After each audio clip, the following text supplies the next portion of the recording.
Welcome. Today I will talk about 7D, and I'll do this a little bit differently. I will actually look at the worksheet. Now, this is the end of Chapter 7, Subtraction, and so that brings us to the end of Chapters 6 and 7, Addition and Subtraction. So this lesson is really kind of a little bit of a break from the standard properties, algorithms, mental math, and a chance to just do some puzzles. Actually, something I hope is a little entertaining. In class, I usually do these as competitions, and we break up into teams, and we see who can complete the task first. So we can't do that now virtually, but they're still interesting puzzles, and so take some time, give them your best shot, and I look forward to seeing your work. Let's take a look at this first one.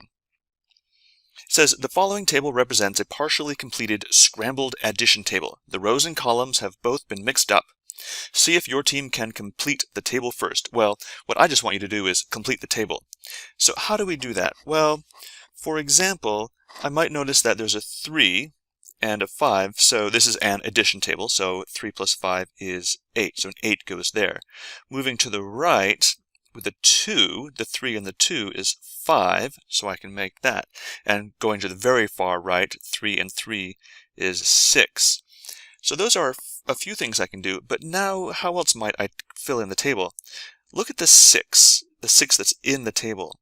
Well, on top there's the 2, and so now I know what has to go to the left. I can fill in that with a 4. And now that I know this is a 4, I can come across to the 5. Oh, and that means I must have a 1. And so on. So you can actually end up completing the whole table. So fill in every number in the table and all the numbers along the sides and see what you can do. It won't take too long. Once you get the hang of it, you'll start seeing all kinds of relationships.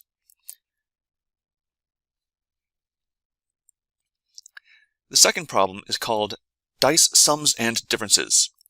3 dice will be rolled by using either 2 or 3 of the numbers, not just one, together with parentheses and the plus or minus symbols. The objective of the game is to form expressions equaling to the 7 numbers 0 through 6. The team filling in all 7 positions on the board wins. If no team fills in all 7 positions, then the dice will be rolled again. In the example, suppose that the dice 3, 3, and 4 are rolled. So 3, 3, and 4. You can find expressions for 0, 1, 2, 4, 6, and hope to fill 3 and 5 on the next roll. Let me do a round 1 example. Let's suppose that 1, 2, and 5 were rolled. 1, 2, and 5. Could we make the numbers 0 through 6? Well, let's see. How about 0? I don't know if I can get 0. Or 1? Is there a 5, 1, 2? I don't think so. I can using 1, 2, and 5, where I need to use at least 2 of them. 2. Oh, how about, let's see, 2 is the same as 5 minus 3. So 5 minus 1 plus 2. So that's one way that I can create a 2. 3. Can I do, oh, I can make 3 by simply doing 5 minus 2. How about 4? Oh, 4 is 5 minus 1. Can I make 5? I'm not sure if I can make a 5. And then how about 6? Oh, just simply 5 plus 1. So I still have open the 0, the 1, and the 5. And so I think, maybe, did I miss something? Or should I, or maybe that's the end. And I think that might be it. So, and let me know if I missed something. That's your goal. Your goal is, given those 3 numbers, make as many as you can, and you might not be able to make everything. Let's do one more example. How about 2, 3, and 5? Let's suppose I rolled the dice, and there were 2, 3, and 5. Actually, pause the video for a couple seconds, and see which ones you can make. And then, when you're ready to compare, start the video, and I'll see what I can do. How about 0? I can think of 0 as 5 minus 5. So 5 minus 2 plus 3. There's 5 minus 5. 1 is 3 minus 2. 2 I can make as 5 minus 3. 3 I can make as 5 minus 2. 4? Oh, 4 is like 5 minus 1. I can do 5 minus the 1 is 3 minus 2. And how about 5? Oh, 2 plus 3. Can I do them all? Can I make 6? Oh, 6 is 5 plus 1. So 5 plus 3 minus 2. So there we've done it. Using either 2 or 3 every time, I've been able to make all of the numbers 0 through 6. Okay, here's what I want you to do. Let's imagine that we rolled 1, 5, 6, 1, 5, 6, or we rolled 1, 3, 4, 1, 3, 4. So you do those for homework. 1, 5, 6 and 1, 3, 4. And you can fill them into your like round 1 and round 2 if you want. All right, let's take a look at the next puzzle. The box puzzles. So each circled number is the sum of the adjacent row, column, or diagonal. For example, looking at the top row, 6 plus 4 is 10. Or if I look down the first column, 6 plus 2 equals 8. And if I look down the diagonal, 6 plus 5 is 11. So that's how they work. All the, oh, I missed that column also. 4 plus 5 is 9, and 2 plus 5 is 7. So every row and every column and the diagonal all add up appropriately.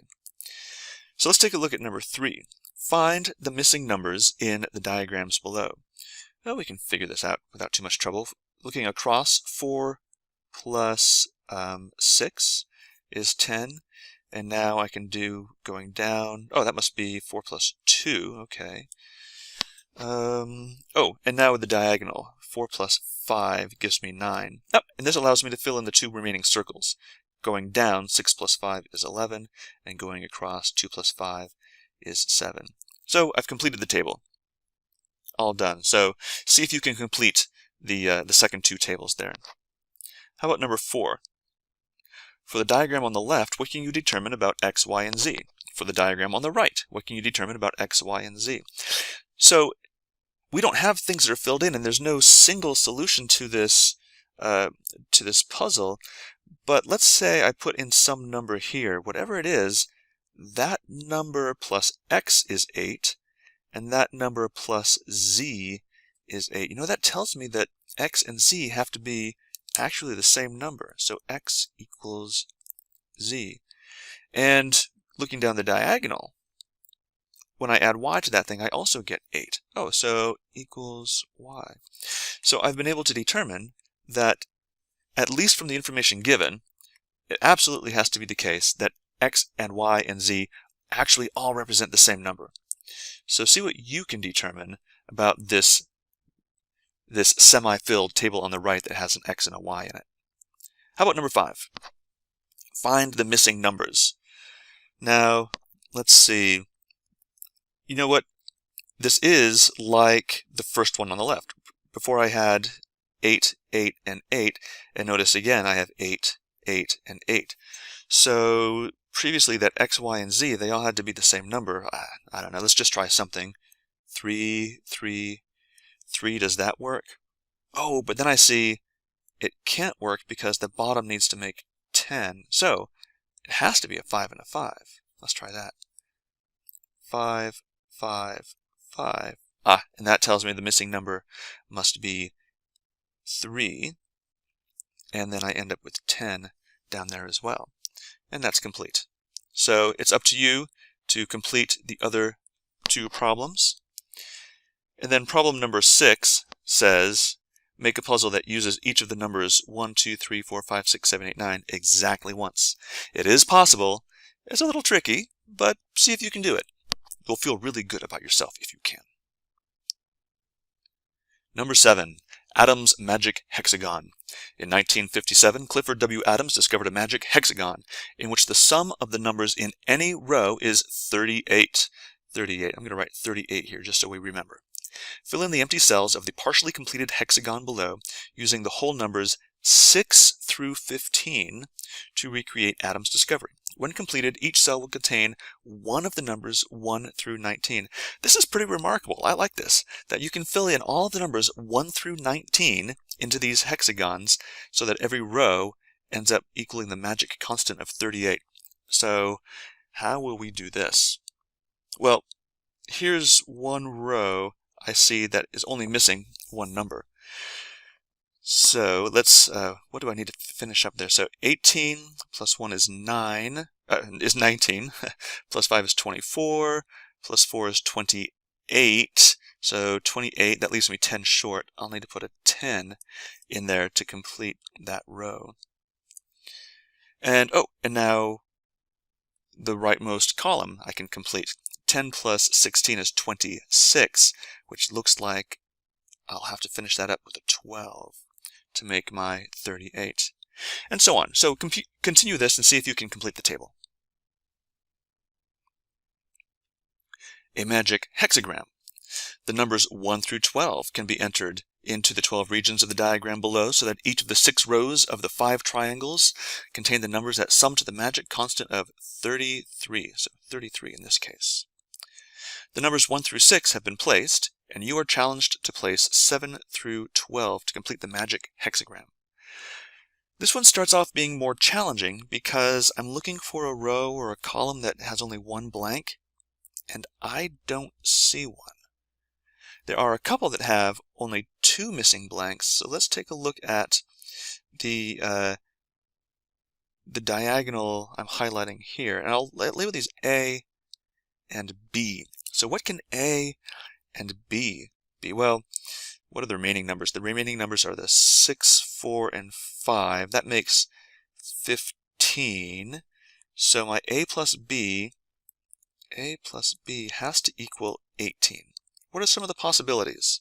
Well, I could have 9 plus 9, or say I'll make my left one go down. How about 8 plus 10, 7 plus 11, 6 plus 12, and then I can start to I can't go any more because the highest number I can use is 12.